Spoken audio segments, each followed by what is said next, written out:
Hi friends, welcome to Navalavani. ఈ చరిత్ర ఇంకెన్నాళ్ళు ఆఖరి భాగం. చిన్నగా అందంగా ఉన్న మేడ ముందు ఆటో దిగారు మూర్తి, గోపీనాథ్. మేడ ముందు చిన్న పూల తోట పెంచబడింది. గేట్ నుండి మేడ వరకు రకరకాల రంగుల్లో గులాబీలు పెంచబడ్డాయి. ప్రతి మొక్క ప్రత్యేకమైన శ్రద్ధతో పెంచబడినట్టుగా కనిపిస్తోంది. ఇంటి ముందు నిలబడి ఇంటి వాళ్ళ అంతస్తును అంచనా వేయసాగాడు గోపీనాథ్. మూర్తి వరండాలో ఆగి నౌకర్ ద్వారా తెలియజేశాడు లోపలికి తమ రాకని. డ్రాయింగ్ రూమ్లోకి వచ్చి కూర్చోమని ఆహ్వానం వచ్చింది. గోపీనాథ్ భుజం మీద చేయి వేసి లోపలికి తీసుకువెళ్ళాడు మూర్తి. డ్రాయింగ్ రూమ్ చాలా నీట్గా ఉంది. గది నిండా మెత్తటి కార్పెట్ పరిచి ఉంది. మధ్యలో ఖరీదైన ఫర్నిచర్. ఎల్లో కలర్లో ఉన్న గోడలకి 4 ప్రక్కల 4 చిత్రపటాలు. 2 పటాలు గోపీనాథ్ వేసినవే ఉన్నాయి. అవి చూసి గోపీనాథ్ ఆశ్చర్యానికి అంతులేదు. నాకంటే ముందే వచ్చి నా చిత్రాలు గోడలకెక్కాయేమిటి? ఆవిడకి పెయింటింగ్స్ అంటే చాలా ఇష్టం. వీలున్నప్పుడల్లా పెయింటింగ్స్ ఖరీదు చేస్తూ ఉంటుంది. 5-6 నిమిషాల తర్వాత, వచ్చారా అంకుల్ అంటూ వచ్చింది ఉషా. ఆ పిల్ల స్వరం వీణ మీటినంత మధురంగా ఉందనుకున్నాడు గోపీనాథ్. ఒక నిమిషంలో పరిశీలనగా చూశాడు. వయసు 18కి 20కి మధ్యనుండొచ్చు. సన్నగా ఉన్న ఆరోగ్యం తొణికిసలాడుతోంది. తెల్లటి ముఖంలో కనుముక్కు తీర్చిదిద్దినట్లుగా ఉన్నాయి. మ్యాక్సీ వేసుకుని స్లిప్పర్స్ తొడుక్కుంది. ఎడమ చేతికి వాచి, కుడి చేయి బోడిగా ఉంది. ఏ చీకు చింత లేకుండా పెరిగిన అమ్మాయిలో ఉండే స్వచ్ఛత, స్నిగ్ధత, సభ్యత వ్యక్తమవుతున్నాయి. రామ్మ ఉషా, నిన్ను అత్తవారింటికి పంపించడం కోసం ఒక డాడీని వెతికి పట్టుకొని వచ్చాను అన్నాడు మూర్తి నవ్వుతూ. డాడీ ఎలా ఉంటారో నేను చూడలేదుగా అంకుల్. తండ్రి ప్రేమంటే ఎరగని నేను ఇన్నాళ్ళకి తండ్రి ప్రేమ చవి చూడబోతున్నాను. ఉష కళ్ళలో సన్నటి నీతెర మెరవగా ఆర్ధస్వరంతో అంది. వీడు నాటకంలో పాత్రధారి మాత్రమే. వీడి నుండి తండ్రి ప్రేమాదరణలు ఆశించడం తెలివి తక్కువ బేబీ. నేను నిజం కూతురులా ఉన్నప్పుడు ఆయన నిజం తండ్రిలా ఉండలేడు. ఏం చదువుతున్నావమ్మా? గోపీనాథ్ పెదవుల మీదికి చిరునవ్వు పులుముకొని అడిగాడు. బీఎస్సీ ఫైనల్ పరీక్ష రాశాను డాడీ. నాకైతే ఎంబీబీఎస్ చేయాలని మహా కోరికగా ఉంది. మమ్మీకేమో నాకు త్వరగా పెళ్లి చేసి అత్తవారింటికి పంపించి వేయాలని ఉంది. అరమరకలు లేని దానిలా గలగలా మాట్లాడేస్తోంది ఉషా. ఆ అమ్మాయి మాట్లాడుతూ ఉంటే ముచ్చట అనిపించింది గోపీనాథ్కు. నైస్ గర్ల్ అనుకున్నాడు. మీరు పెయింటింగ్స్ చాలా బాగా వేస్తారు డాడీ. నాకు బొమ్మలు వేయాలంటే చాలా ఇంట్రెస్ట్. నాకు నేర్పుతారా? నేర్చుకుంటాను. ఇంట్రెస్ట్ ఉంటే తప్పకుండా నేర్పుతానమ్మా. నీకు పెళ్ళయ్యి అత్తవారింటికి వెళ్తే నీకే ఒక బొమ్మ, సజీవమైన బొమ్మ పుడుతుంది. ఆ బొమ్మతో శ్రీవారితో సరిపోతుందిలే బేబీ. ఇంకా నువ్వేం బొమ్మలు నేరుస్తావు? వెక్కిరించాడు మూర్తి. పోండి అంకుల్, మీరు మరీను. పెళ్ళి కాగానే శ్రీవారిమయము పిల్లలమయము అయిపోతారా ఆడవాళ్ళు? ఉషా బుంగమూతి పెట్టింది. అంకితం కాకపోతే ఇంకేం మిగిల్చుకుంటారమ్మా మీకోసం? ఉడికిస్తున్నట్టుగా అన్నాడు మూర్తి. నేనేం పూర్తిగా అంకితమైపోను. నా కోసం నా ఊహలను, ఇష్టాలను, కోరికలను అలాగే ఉంచుకుంటాను. నా ప్రపంచంలోకి వాళ్ళను లాక్కుంటాను తప్ప వాళ్ళ ప్రపంచంలోకి నేను వెళ్ళను అంకుల్. పెళ్ళయ్యేదాకానే బేబీ ఈ మాటలన్నీ. మీరే చెప్పండి డాడీ. పెళ్ళైతే ఆడపిల్ల తనకంటూ ఏం మిగిల్చుకోనక్కర్లేదా? గారంగా అడిగింది గోపీనాథ్ను. నీకంటూ నువ్వు మిగిల్చుకుంటే, తనకంటూ అతడు మిగిల్చుకుంటే మీరిద్దరూ చెరో గిరిగీసుకున్నట్టు అవుతుందే కానీ అనురాగ దాంపత్యానికి పునాది పడదేమో అమ్మాయి. చిరునవ్వుతో అన్నాడు గోపీనాథ్. ఎవరి వ్యక్తిత్వాన్ని వాళ్ళు నిలుపుకుంటూ ఒకరినొకరు ప్రేమించుకోలేరు? ఉష కళ్ళు చక్రాల తిప్పుతూ అడిగింది. మగవాడి ప్రపంచంలోకి ఆడపిల్ల అడుగుడమే అనాదిగా జరుగుతున్న కథ. ఆ కథని అడ్డం తిప్పడం అంటే కొంచెం సాహసంతో కూడుకున్న పని. ఉష దెబ్బతిన్నట్టుగా అడిగింది. డాడీ, మీరు స్త్రీ స్వేచ్ఛకు వ్యతిరేకమా? కంగారు పడ్డాడు గోపీనాథ్. అబ్బే, మా ఆవిడ విషయంలో నేనేం ఆంక్షలు పెట్టలేదు. ఆవిడే పిల్లలతో చాకిరీతో ఊపిరి అన్నట్టుగా ఉంటుంది. ఎప్పుడైనా నాకు ఇష్టమైన వంటకం అడిగినా విరుచుకు పడుతుంది. నలుచుకు తిన్నంత పని చేస్తుంది అని వాతావరణం తేలికపరచడానికి ప్రయత్నించాడు. ప్రస్తుతం నా బొమ్మలే నా జీవనం. బొమ్మల మీద వచ్చిన డబ్బులో కొంత నా ఖర్చుల కింద ఉంచుకొని మిగతాదంతా ఆవిడ చేతిలోనే పోస్తాను. ఏం చేశావని కూడా అడగను. పెట్టింది తిని బయటపడతాను. ఇక నువ్వే ఆలోచించమ్మా.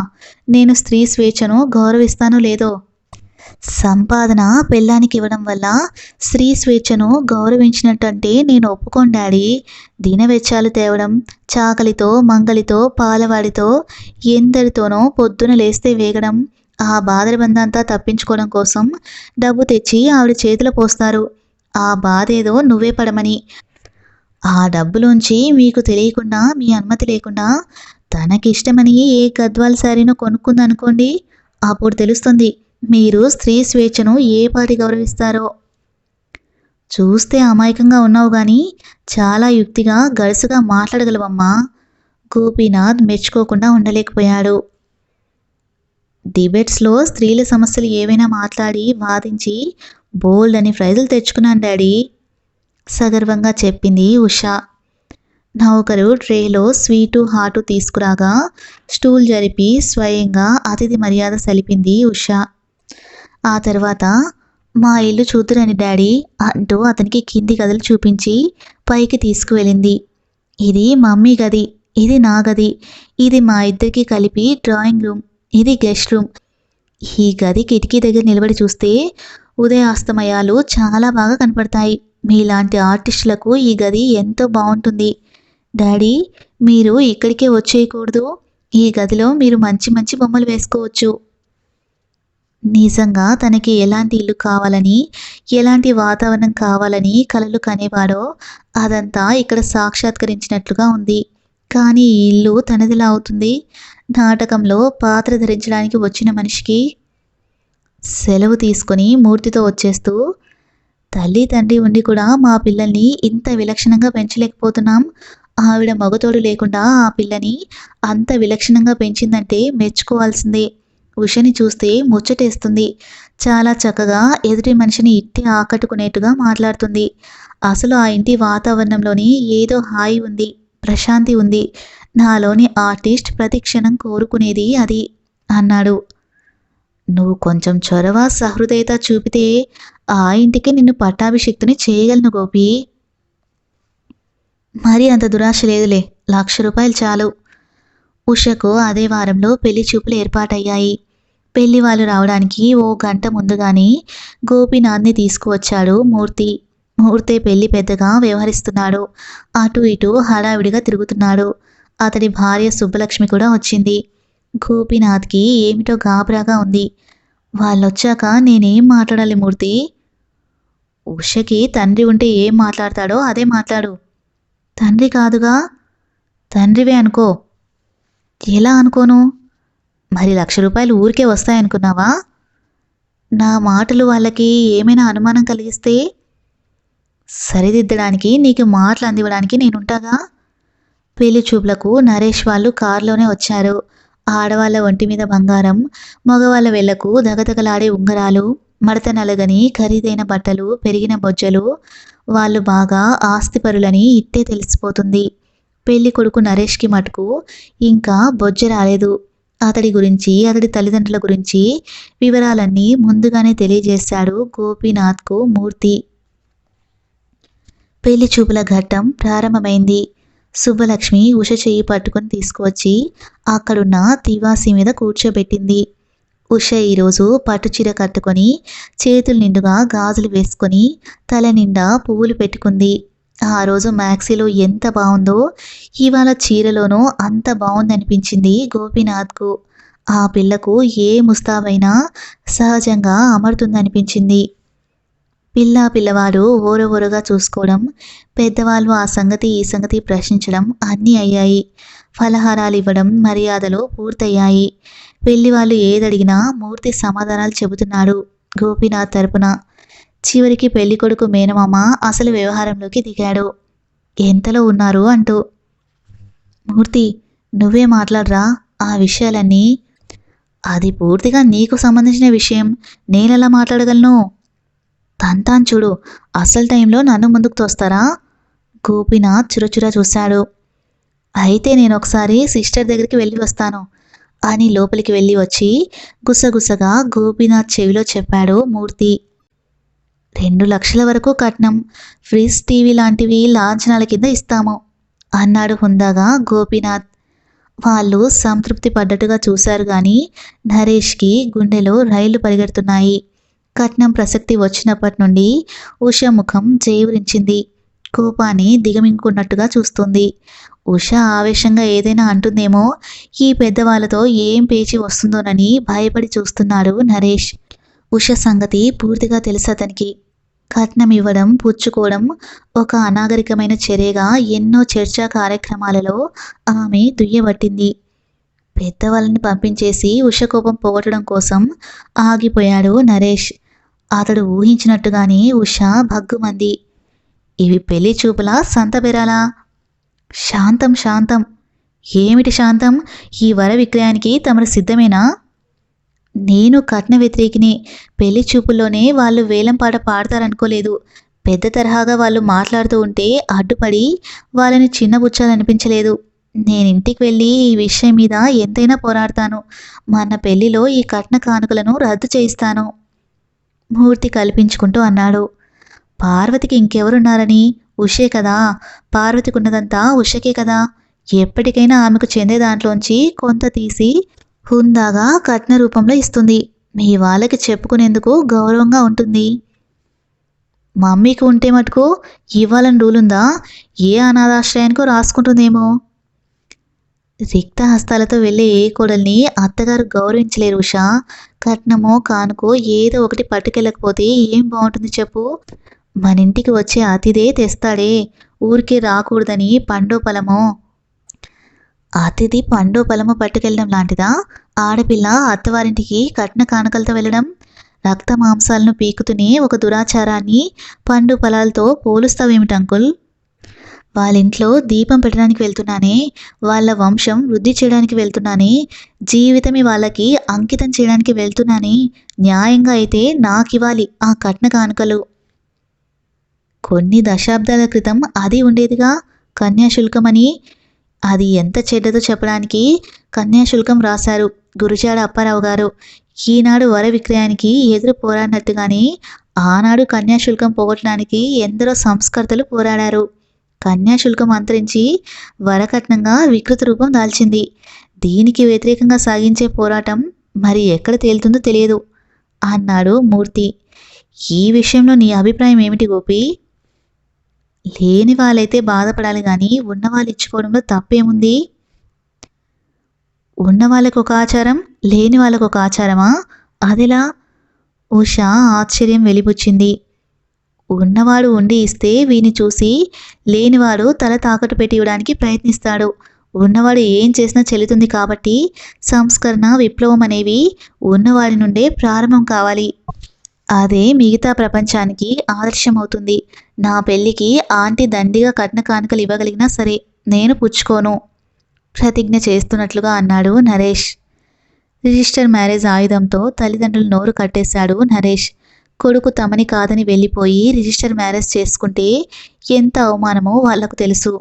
కట్న కానుకలు అక్కర్లేదు కానీ పెళ్లి మాత్రం భారీగా చేయమని పార్వతికి కబురు చేశారు వాళ్ళు. పార్వతి అదే నెలలో ఉష పెళ్లికి ముహూర్తం పెట్టించింది.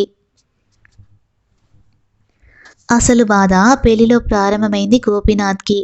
పెళ్లి కూతురి తండ్రి హోదాలో ప్రవర్తించడం అంటే మాటలుగా కనిపించడం లేదు.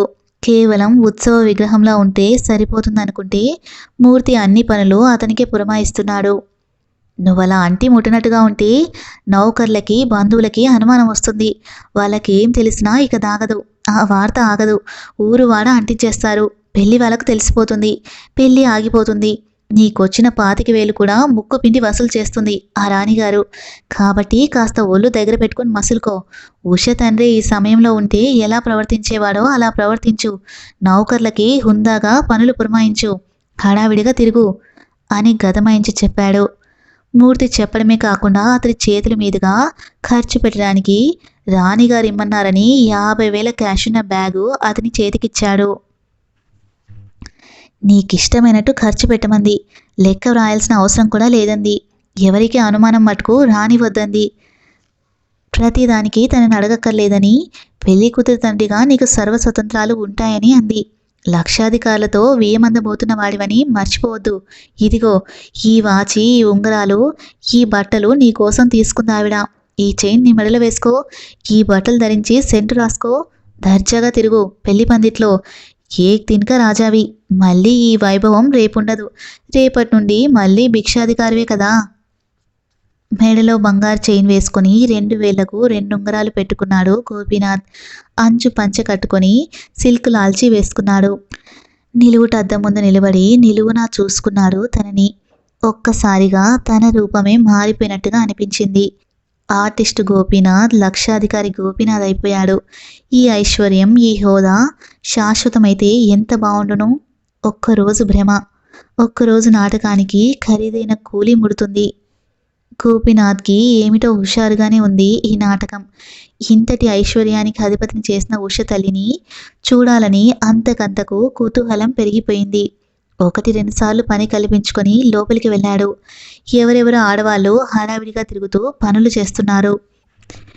పెళ్లి కూతురు తల్లి ఎక్కడా కనిపించదేం? ఎవరో అడిగితే పొద్దున గుండెలో నొప్పి వచ్చిందట. డాక్టర్ పరీక్ష చేసి రెస్ట్ తీసుకోమని చెప్పాడట. అందుకని మేడ మీద గదిలో పడుకుంది. ఏం కావాలన్నా సుబ్బలక్ష్మి గారిని, మూర్తి గారిని అడగమన్నారు అని చెప్పింది ఒక ఆవిడ. లోపలికి వస్తే ఆమెను చూడవచ్చునన్న ఆశ ఎగిరిపోయింది. పెళ్లి కూతురికి అలంకరణ చేస్తోంది శోభ. చివరి మెరుగులు దిద్దుతూ ఉండగా స్నేహితురాలు రమ పరిగెత్తుకు వచ్చింది. అచ్చు సినీ హీరో సంపత్ బాబు లాంటి ఆయన కారు దిగి వచ్చి పెళ్లి కూతురు ఆమె తల్లి ఎక్కడా అని అడుగుతున్నాడే చెప్పింది. ఎక్కడున్నాడు? ఉష దిక్కున లేచింది. హాల్లో ఉన్నాడు. ఉష పరుగు పరుగున హాల్లోకి వచ్చింది. ఓ మీరా అంకుల్, ఎన్నాళ్ళకి చూస్తున్నాను. కళ్ళలో నీళ్లు చిప్పిలుతూ ఉండగా అంది. బావున్నావా ఉష? మమ్మీ ఎక్కడా? పైన గదిలో ఉంది. ఆ రోజు వెళ్ళిపోయి ఒక్కసారి కూడా రాలేదేమిటి అంకుల్? గొప్ప సినీ యాక్టర్ అయిపోయి మమ్మల్ని మర్చిపోయారు కదూ. మరిచిపోతే ఇప్పుడు ఎలా వచ్చానంటావు? వెడ్డింగ్ కార్డు ఎవరు పంపారు అంకుల్? మీ శ్రీధర్ తాతయ్య. వచ్చారా ఆయన? వచ్చారు. పైన మమ్మీ గదిలో ఉన్నారు. అయితే మీ డాడీ మీరు కలిశారన్నమాట. కథ సుఖాంతమైందన్నమాట. అదంతా ఒక నాటకం. పైన మమ్మీ గదికి పదండి, అక్కడ అంతా తెలుస్తుంది. ఆయన ఇప్పుడున్నారా ఇక్కడ? తలవాకిలి దగ్గరికి తీసుకువెళ్ళి కళ్యాణ మండపం దగ్గర నిలబడి పని వాళ్ళకి ఏదో పురమాయిస్తున్న గోపీనాథ్ని చూపించింది. ఆయనే మా డాడీ. తర్వాత సంపత్ని పైకి తీసుకువెళ్ళింది ఉష. సంపత్ని చూడగానే లేచి వచ్చి కౌగిలించుకున్నాడు శ్రీధర్. బావున్నావా? రావేమో అనుకున్నాను. ఉషను, పార్వతిని చూడాలని ఎన్నాళ్ళ నుంచో కోరిక. ఆ సినీ ఫీల్డ్లోకి వెళ్ళిపడ్డాక ఒక విధంగా బయటి ప్రపంచంతో సంబంధం తెగిపోయినట్టుగా అయింది. ఎప్పుడూ బిజీ బిజీ. ఇప్పుడు ఈ పెళ్లి సాకుతో ఎలాగో తప్పించుకొని వచ్చాను. మంచం మీద దిల్లని ఆనుకుని పడుకున్న పార్వతి అతడు రాగానే లేచి సరిగ్గా కూర్చుంది. పెళ్లి కూతురు తల్లంటే ఎంత హడావిడిగా తిరగాలి. అదేం లేకుండా ఈ గదిలో ఇంత నిశ్శబ్దంగా ఉన్నారేమిటి? సంపత్ ఆశ్చర్యం వ్యక్తం చేశాడు. ఉష మెల్లో ఆ 3 ముళ్ళు పడే వరకు మాకు ఈ అజ్ఞాతవాసం తప్పదు. అదంతా తర్వాత చెబుతాను గాని ముందు స్నానమో ముఖమో పూర్తి కాని అతిథి మర్యాదలు జరగని అన్నాడు శ్రీధర్. సినీ రంగంలో అడుగుపెట్టి కోట్లు సంపాదించిన తిండి విషయంలో ఒట్టి దరిద్రునైపోయాను. సినీ యాక్టర్కు శరీరారోగ్యం ముఖ్యం కదా. కానీ ఉష పెళ్లి భోజనం తృప్తిగా తినిపోవడానికే వచ్చాను. నిశ్శబ్దంగా చూస్తోంది పార్వతి అతడి వంక. సంపత్ ఇక్కడి నుండి వెళ్ళిపోయాక సినిమా నటుడై కొద్ది రోజుల్లోనే టాప్ హీరో అయ్యాడని ఆమెకు తెలుసు. అప్పుడప్పుడు పత్రికల్లో అతని గురించి వచ్చే ఆర్టికల్స్ వల్ల అతడింకా పెళ్లి చేసుకోలేదని తెలుసు. మీకు బాత్రూమ్ చూపుతాను రండి అంకుల్. ఉషే స్వయంగా అతడి అతిథి మర్యాద బాధ్యత స్వీకరించింది. పావుగంట తర్వాత సంపత్ స్నానం ముగించి ఫ్రెష్గా తయారై పార్వతి గదిలో కూర్చున్నాడు. ఉష ప్లేట్లలో ఏవేవో తినడానికి తెచ్చింది. అబ్బా, ఇన్ని పదార్థాలు! ఇవన్నీ తిని ఎన్నాళ్ళయిందో. వీటి రుచి కూడా మర్చిపోయాను. ఇవాళ ఇవన్నీ ఒక్కటి వదలకుండా తినాలంకుల్. తినడానికే వచ్చానుగా, తింటానమ్మా. శ్రీధర్ సిగరెట్ కాల్చుకునేందుకు బయటికి వెళ్ళాడు. ఉష సంపత్కి పాలు తీసుకురావడానికి కిందికి వెళ్ళింది. గదిలో పార్వతి, సంపత్ మిగిలారు. మీ వారిని చూశాను. ఆయన ఈ వయసులో కూడా చాలా అందంగా ఉన్నారు. మనిషికి అందం ఉంటే చాలా. మీరు పెళ్ళెందుకు చేసుకోలేదు? ఆ మంటలింకా ఆరలేదా? అవి ఆరే మంటలు కావు కదా పార్వతి. జీవితంలో ఎందరు దగ్గరికి వచ్చినా మనసుకు దగ్గరగా ఎవరు రాలేదు. రాకుండా నువ్వు కాపలా ఉన్నావు. సంపత్ గొంతులో వినిపించిన విషాదపు జీరకు పార్వతి మనసంతా బరువు ఎక్కినట్టుగా అయింది. ఇంచుమించు 10-12 తర్వాత చూస్తున్నా.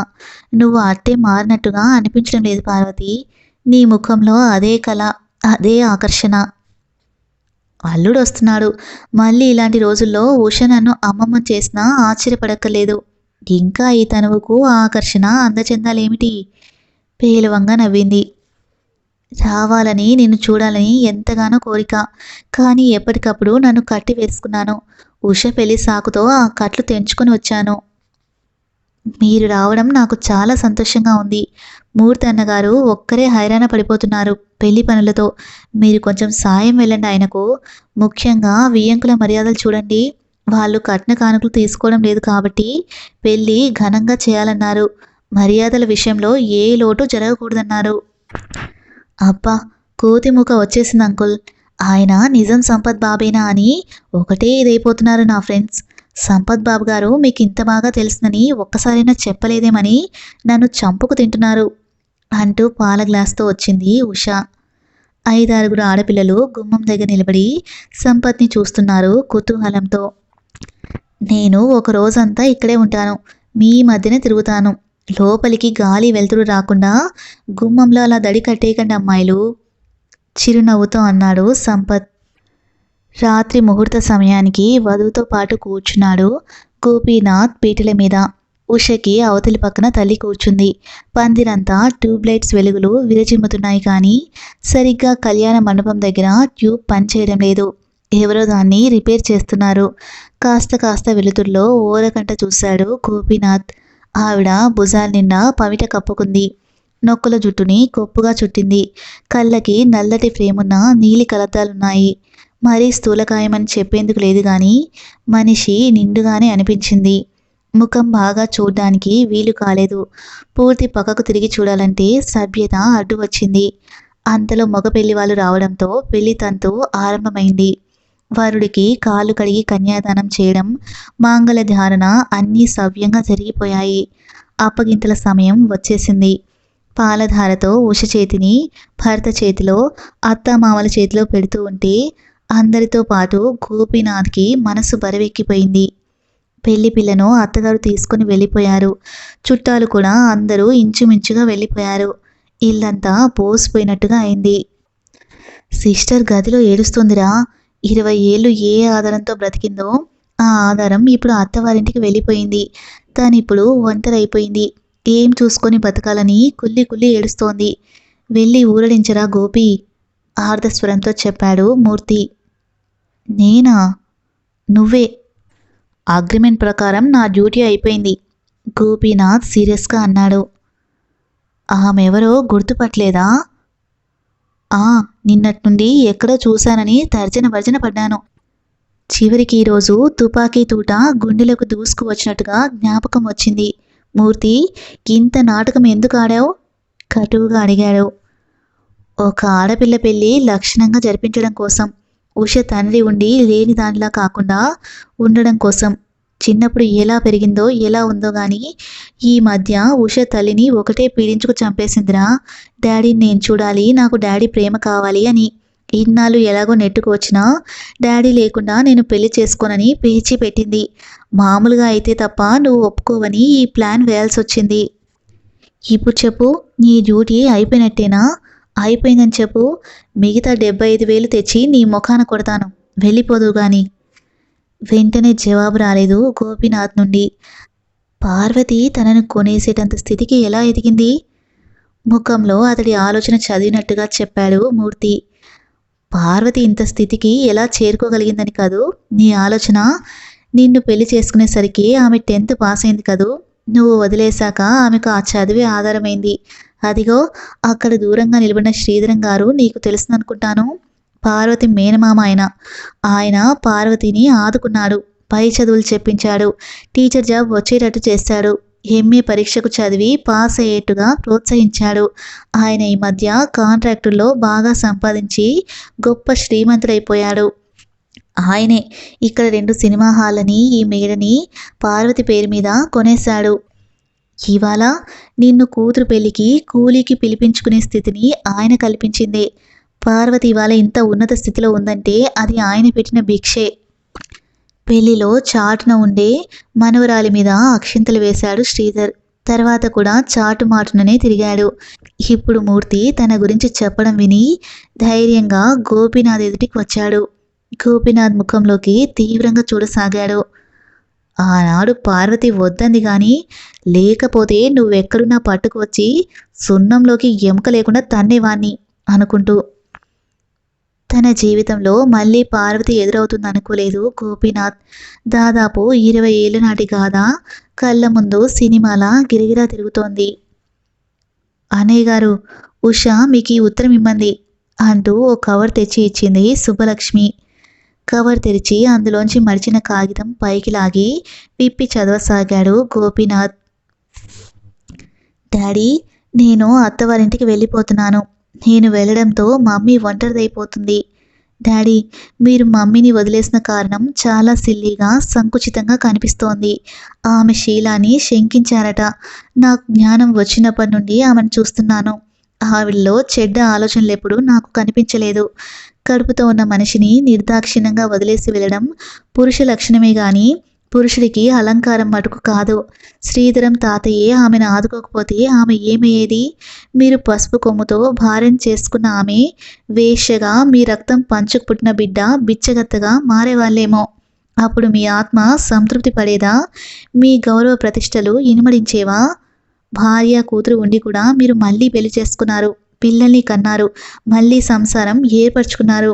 కానీ మమ్మీ మటుకు 20 ఏళ్ళు ఒంటరి జీవితం గడిపింది. ఆ ఒంటరి జీవితానికి నేనే ఆలంబన. ఇన్నాళ్ళు మిమ్మల్ని చూడాలని నాకు బుద్ధి తెలిసినప్పటి నుండి మమ్మీని పీడిస్తున్నాను. పీడించినా ప్రార్థించినా ఆమె కరగలేదు. ఏం తప్పు చేశానని నిర్దాక్షిణ్యంగా కడుపుతో ఉన్న మనిషిని విడిచి వెళ్ళాడో అలాంటి మనిషి ముఖం మళ్ళీ నేను చూడను అనుకుని ఉంటుంది. సంప్రదాయ పద్ధతిలో జరిగే నా పెళ్లిలో తండ్రి లేకపోతే ఎలాగని మేము సతమతమైపోతూ ఉంటే తను అన్నీ చక్క చేస్తానని చెప్పాడు మూర్తి అంకుల్. మా సంగతులు మీకెప్పుడు చెప్పలేదు కానీ మీ సంగతులు ఎప్పటికప్పుడు మమ్మీకి చెప్పేవారట. మీరు మా ఇంటికి వస్తున్నారని తెలిసిన రోజు నా మనసు ఎంత ఉద్వేగంతో నిండిపోయిందో. మిమ్మల్ని చూడగానే డాడీ అని కౌగిలించుకోవాలని అనిపించింది. కానీ అపరిచితుల్లా మీరున్న తీరు నన్ను దూరంగా నిలబెట్టేసింది. డాడీ, ఇదంతా ఒక ప్లాన్ అని తెలిసింది కదూ. కోపంతో వెళ్ళిపోతారు కదూ. వెళ్ళిపోకని డాడీ. ఈ వయసులో మమ్మీకి తోడుగా ఉండడం మీ కర్తవ్యం. మమ్మీకున్న ఆస్తి మీ ఆస్తే. మీరు నిరభ్యంతరంగా అనుభవించండి.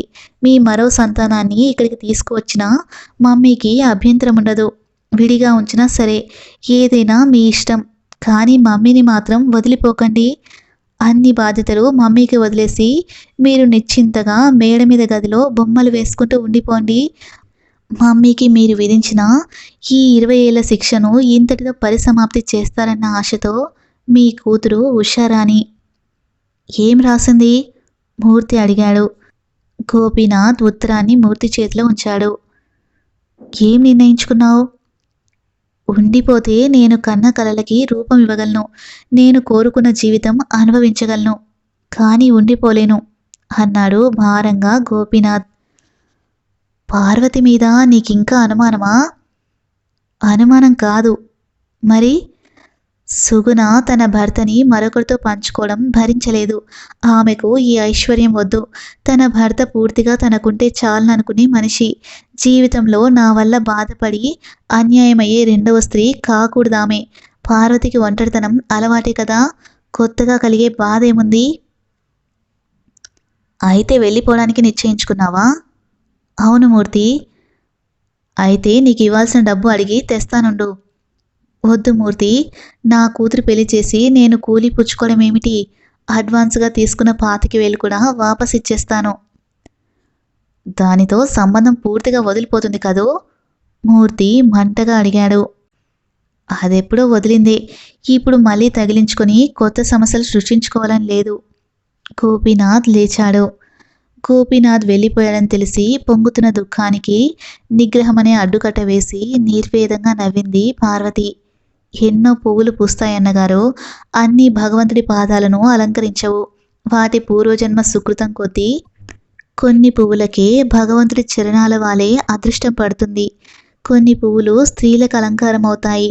ఎన్నో పువ్వులు కాళ్ళ కింద పడి నలుగుతాయి. నేను నలిగిన పువ్వునన్నగారు. మగవాడిలో కరడు కట్టిన దుష్టత్వానికి బలైపోయాను. ఒక మగవాడు అవసరం తీర్చుకుని వెళ్ళిపోతే మరో మగవాడు అవసరం తీర్చలేదన్న కసితో అభాండాలు వేసి నాశనం చేశాడు. నాలాగా ఎందరో ఆడవాళ్ళు బలి కావడం తప్పితే ఏ విధంగానూ బుద్ధి చెప్పడం చేతకాని వాళ్ళు. మా చేతకానితనం చూసే మగవాడి కృష్ణలీలలు అలా సాగిపోతున్నాయి. ఈ చరిత్ర ఇంకెన్నాళ్ళు? ఈ చరిత్ర మార్చే ఆడది ఇక పుట్టదా? ఇంతకంటే ఏం చేయాలమ్మా ప్రాయశ్చిత్తం? కూతురు పెళ్లికి కూలికి పిలిపించుకున్నావు. అతను చేసిన దానికి చెప్పించి కొట్టినట్టు కాలేదు. ఇది విజయమా? ఇదే విజయమా? ఎంత నిర్దయగా వెళ్ళిపోయాడో చూడండి. పార్వతి కంఠం దుఃఖంతో పూడుకుపోగా దిండులో తలదాచుకుంది. అక్కడ శ్రీధర్తో పాటు మౌనంగా నిలబడ్డ మరొక ప్రేక్షకుడు సంపత్. అధర్మాన్ని ధర్మం చేయించిందా పార్వతి? పిచ్చిదానివి. నిశ్శబ్దంగా నిట్టూర్పు విడిచాడు సంపత్.